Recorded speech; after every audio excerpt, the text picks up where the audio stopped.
আকাশবাণী খবর পড়ছে চন্দ্রচূড় সরকার। প্রথমে বিশেষ খবর। প্রধানমন্ত্রী নরেন্দ্র মোদী বলেছেন, আত্মনির্ভর ভারত গঠনে স্টার্ট আপ গুরুত্বপূর্ণ ভূমিকা নিয়েছে। তিনি আজ নতুন দিল্লির ভারত মণ্ডপমে স্টার্ট আপ ইন্ডিয়া উদ্যোগের 1 দশক পূর্তি উপলক্ষে একটি অনুষ্ঠানে অংশগ্রহণ করছেন। সরকার সংসদে আসন্ন বাজেট অধিবেশনে বীজ আইন 2026 প্রণয়নের সিদ্ধান্ত নিয়েছে। রাষ্ট্রসংঘ নিরাপত্তা পরিষদে ইরানের পরিবর্তিত পরিস্থিতি নিয়ে গুরুত্বপূর্ণ বৈঠক করেছে।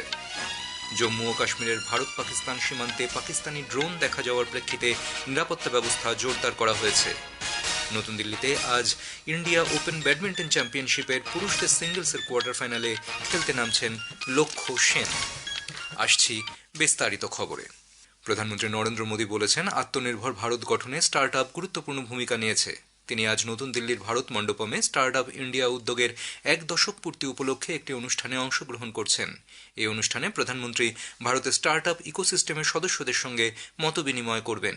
নির্বাচিত কিছু স্টার্ট আপ প্রতিনিধি তাদের কর্মজীবনের অভিজ্ঞতা থেকে অর্জিত জ্ঞান সকলের সঙ্গে ভাগ করে নেবেন। প্রধানমন্ত্রী নরেন্দ্র মোদী স্টার্ট আপ ইন্ডিয়ার 10 বছর পূর্তি উপলক্ষে জাতীয় স্টার্ট আপ দিবসে স্টার্ট আপ গোষ্ঠীকে শুভেচ্ছা জানিয়েছেন। সমাজ মাধ্যমে এক বার্তায় শ্রী মোদী বিশ্বব্যাপী স্টার্ট আপ ইকোসিস্টেমে ভারতের অবস্থানকে শক্তিশালী করা তরুণ প্রজন্মের উদ্যোগকে স্বাগত জানিয়েছেন। সংস্কারের পথে চলা ভারতের মহাকাশ ও প্রতিরক্ষা ক্ষেত্রে স্টার্ট আপ সহায়ক পরিবেশ তৈরি করেছে। আত্মনির্ভর ভারত গঠনে স্টার্ট আপ গুরুত্বপূর্ণ ভূমিকা পালন করছে বলে প্রধানমন্ত্রী উল্লেখ করেছেন। জাতীয় স্টার্ট আপ দিবস উপলক্ষে কেন্দ্রীয় বাণিজ্য ও শিল্পমন্ত্রী পীযূষ গোয়েল বলেছেন, ভারতের স্টার্ট আপ ইকোসিস্টেম গত 1 দশকে ঐতিহাসিক মাইল ফলক স্পর্শ করেছে।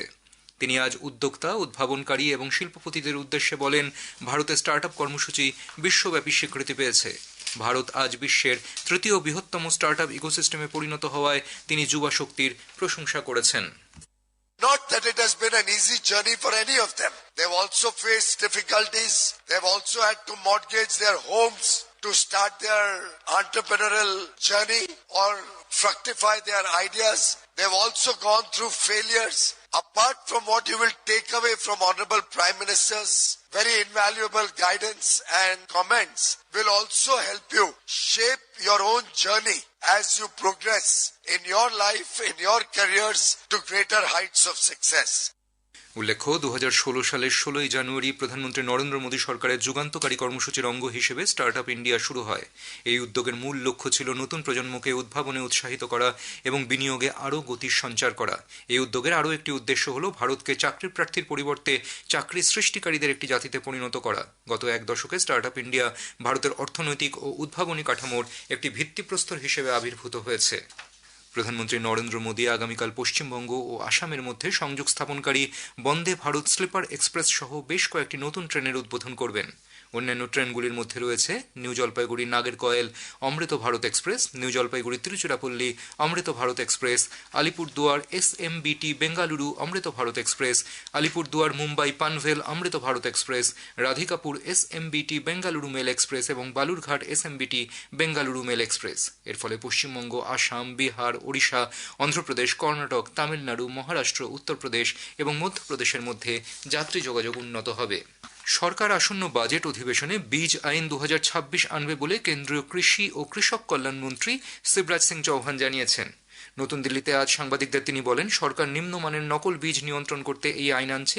এই আইনের অন্যতম লক্ষ্য হল কৃষকদের হাতে যে কোনো জলবায়ুতে টেকসই বীজ পৌঁছে দেওয়া।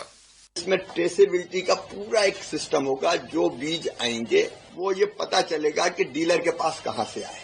एक तो ये होगा कि खराब बीज सिस्टम में आएंगे ही नहीं, और आए तो वो पकड़े जाएंगे और जिसने दिए उसको दंड दिया जा सकेगा।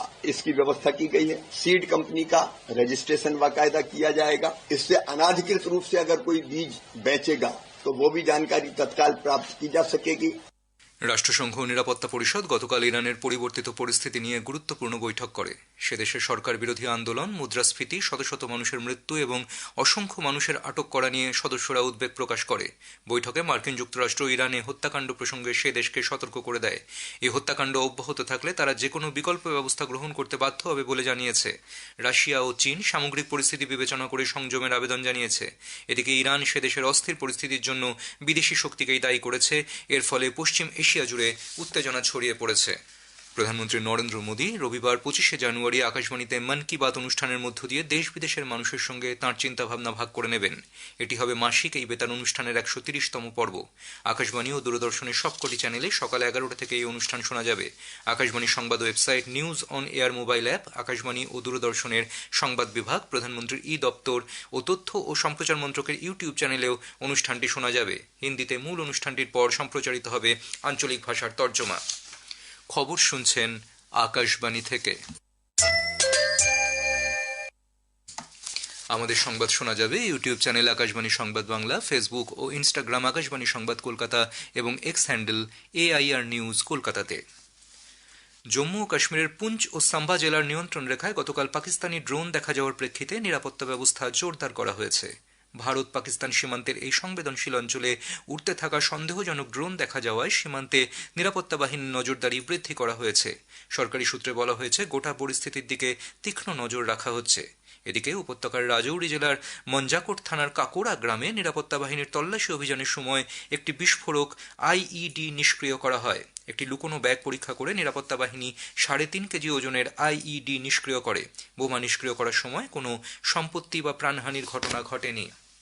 ব্রিটেনের রক্ষণশীল দলের নেতা ও সাংসদ বব ব্ল্যাকম্যান বাংলাদেশের পরিস্থিতি নিয়ে গভীর উদ্বেগ প্রকাশ করেছেন। তিনি বলেছেন, সেদেশের সংখ্যালঘু হিন্দুদের হত্যা করে বাড়িঘর ও মন্দিরে আগুন ধরিয়ে দেওয়া হচ্ছে।